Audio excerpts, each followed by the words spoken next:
back to Meatless Monday Everyday. I'm Mindy, and today we'll be making sheet pan nachos. Now, nachos are, well, for me they're like the ultimate comfort food, but they're simple, they're easy, they're adaptable, and you can make them literally on a sheet pan, pop it in the oven with little to no effort. So today what we're going to be using is about a third of a pound of, I use the soy, like the fake beef crumble. You definitely don't have to, I just happen to have it in the house. We're going to use 1 can of black beans. These are drained and rinsed. We've got 1 can of rotel, or tomatoes with diced chilies. Corn, salsa, sour cream, we've got guacamole, for toppings, and for seasoning we're going to be using a taco seasoning blend. And if you want to make your own taco seasoning blend, it's a good idea to make it in a jar and use it as you need to. The recipe I've used is 1 tablespoon of chili powder, a 1/4 tablespoon of garlic powder, 1/4 tablespoon of onion powder, 1/4 tablespoon of crushed red pepper, 1/4 tablespoon of dried oregano, and then 1/2 teaspoon of paprika, 1/2 teaspoon of cumin, and then a teaspoon of salt. If you don't feel like making your own, there's always packets, like McCormick sells packets, and it's just a taco seasoning packet. What I've noticed using this texturized soy protein though is it really absorbs flavor quickly. So if you were to use 1 packet with real ground beef, use maybe 1/3 of a packet with the soy protein. It always ends up so much more flavorful, I think. So what I've done is I've preheated my oven to 350. Oh, and I forgot a bunch of shredded cheese. And what we're going to do first is cook the ground beef substitute. We're going to season it with the taco seasoning. I've got 2 tablespoons out. Usually I use less, but seeing as I'm putting in the corn and the black beans in the same pan, I kind of want to make sure the flavor is not spread a little too thin. So what I'm going to do first is put a little olive oil in the pan, something to stir it with, and then I'm going to put that textured soy protein in. Now, since this is already technically pre-cooked, because it's not real meat, what you're just trying to do now is heat it up. We're just trying to heat it so then we can season it. Once we have the meat seasoned, what we're going to do is add in the black beans, the flavored tomatoes, and lastly the corn. And that will be just to heat it up.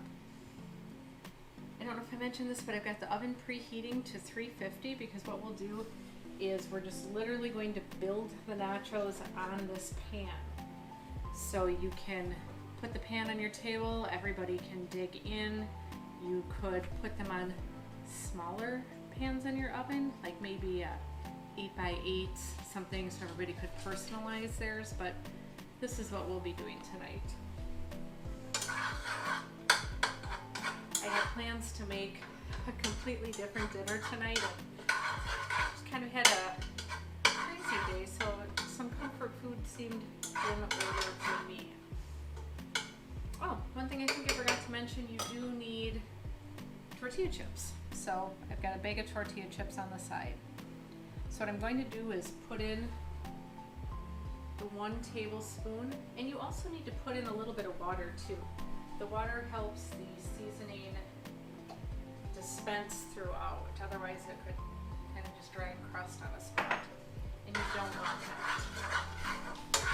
So I think we've only been stirring this for maybe like 3-4 minutes now, and it's almost completely heated through, which is great.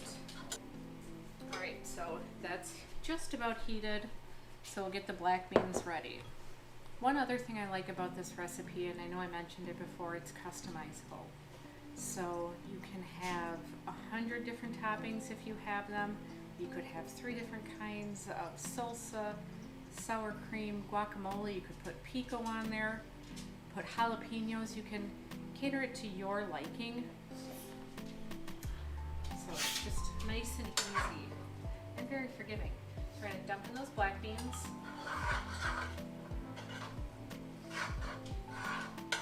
And we'll cook those for, say, 3 minutes. So it's been those 3 minutes. The black beans and the baked meat are all heated up. We're going to add in the tomatoes and peppers now.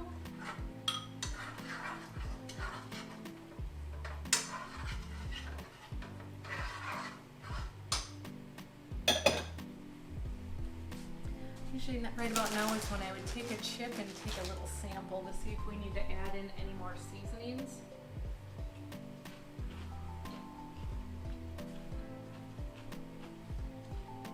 It's pretty good, but I'm going to add just a little bit more. I probably put in 1 more teaspoon of the taco seasoning. So once this is heated, we're literally ready to build our nachos. Now I'm using a baking stone for this, so there's no need to spray it or anything like that before putting the nachos on. And quite honestly, even if you were using a metal pan, you don't need to spray it with any sort of cooking spray. So we're going to build our nachos on here, and what we'll end up doing is just a layer. So we'll put a layer of the chips, a layer of cheese, a layer of this taco mix concoction, and we'll just layer it on, pop it in the oven for about 10 minutes or until the cheese is completely melted. Take it out of the oven, put on the cold toppings like the salsa, the guac, if you want lettuce, additional tomatoes, jalapenos, anything like that. Then you put that on and then you can eat it. So I actually think I'll be taking this pan right to the table and we can all just grab plates off of it. I think that'll be great. Now we'll add the corn in, heat that up for about 2 more minutes and then we'll be ready.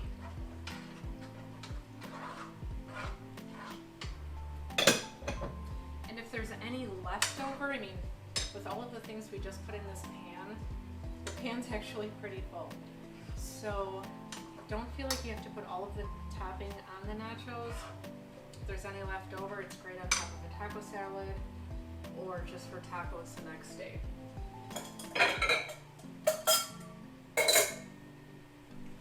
Pour that in there.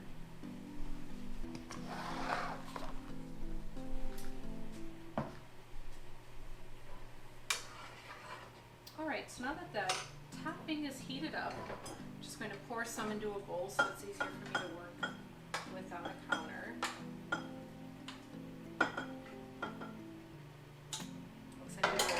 Certainly have some leftovers here. So here's what we're going to do next is actually build the nachos. So let's start with our partially open bag of chips and put a layer down.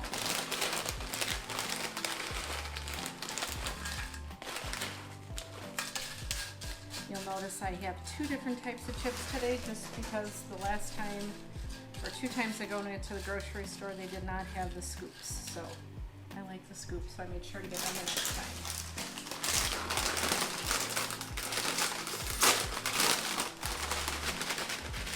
That sounds awful. All right, so we've got a layer down of the chips. Spread them out to make sure each spot gets some goodness. Then actually I'll put a little bit of cheese on first.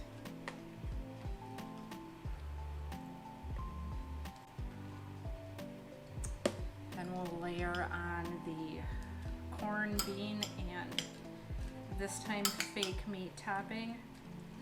I'm not sure if you saw how much actually came out of the pan. That's why I said if you don't have the beans, if you don't have the texture soy protein, the recipe definitely won't be lacking without it. Alright, so since I have the scoops, I'm just trying to make sure that most of them go face up.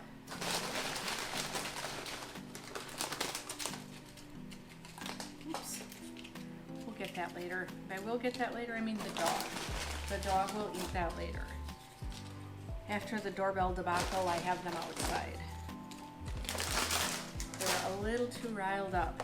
Now that we've been all locked down for how long, the dogs don't get much excitement when it comes to people, so even the doorbell ringing was a pretty big deal for them.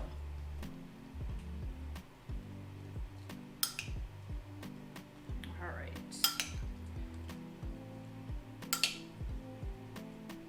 So I think I'll do one more and kind of make a nice mound there. One more layer of chips. I actually think I have some jarred jalapenos I think I'll pull out. Maybe really go for that today. I just want to eat nachos, finish watching Schitt's Creek, and get on with the weekend. Alright.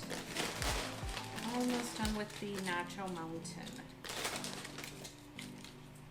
Perfect. Alright, so we'll take this last bit of cheese. So I know a lot of times when I make the recipes, there's a vegan option. The option here would simply be to get the vegan shreds of cheese. We've used them before. It seems like the shredded cheese maybe doesn't melt as well, but if you're looking for a great alternative, the dairy-free cheese shreds are a great option. All right, let's just go for it. Pour this on there.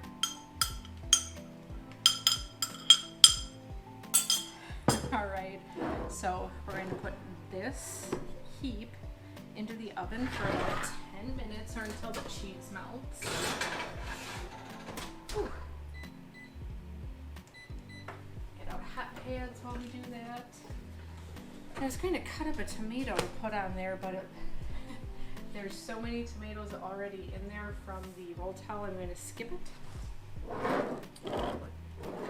So I did make guac a little bit earlier today, so I used the same concoction loose recipe I did in the fajita recipe. So it's just an avocado, some garlic, some Old Bay seasoning if you have it, otherwise some cumin, salt, pepper, just kind of go with the flow, and the ratio of spices will depend on how many avocados you're using and the size. So I think this was 3. So that's baking. I've got the hot pads ready.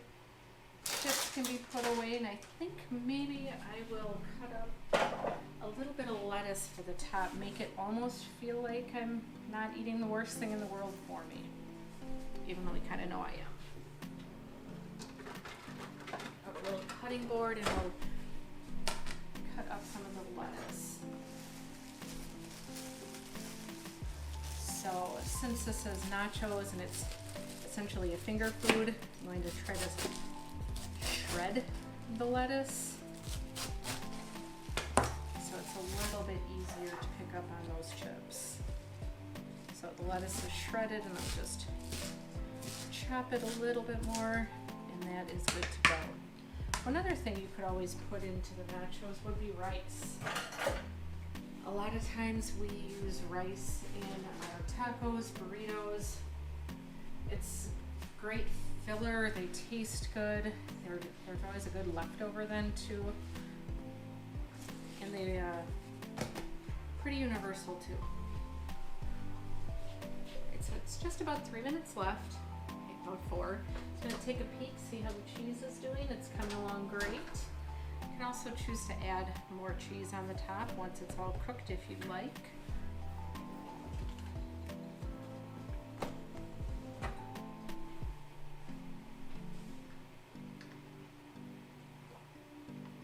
I will get out 2 little plates.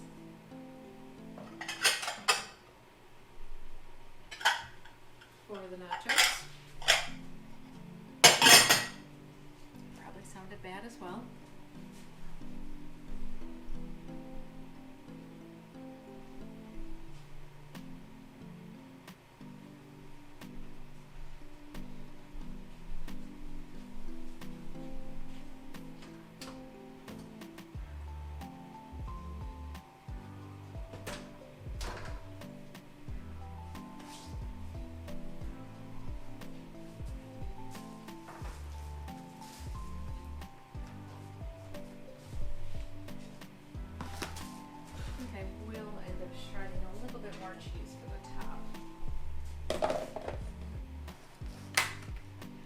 cheese, I used sharp cheddar and mozzarella. You can use any kind you pretty much like, including Munster, fajita. Pepper jack would have been really good too. Put a little bit of the cheddar. And a little bit of mozzarella. Oh. Did not account for how soft the mozzarella was there. Alright, that'll be a great amount to sprinkle on the top.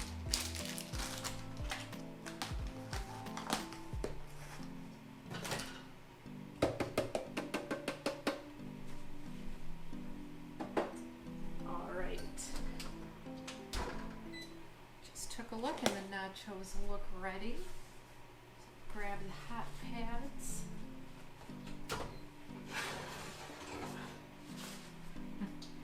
Pull this giant pan out.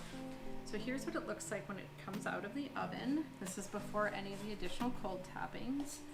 So we'll sprinkle that last little bit of cheese on there.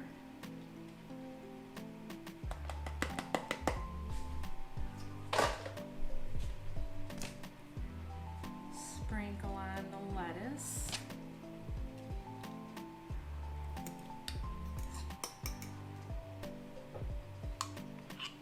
Some sour cream and salsa. I think I'm gonna look for those jalapenos really quick too.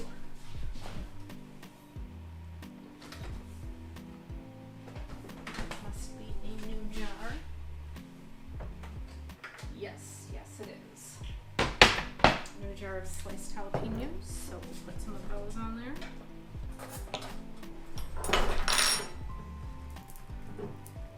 Maybe. Alright, there we go.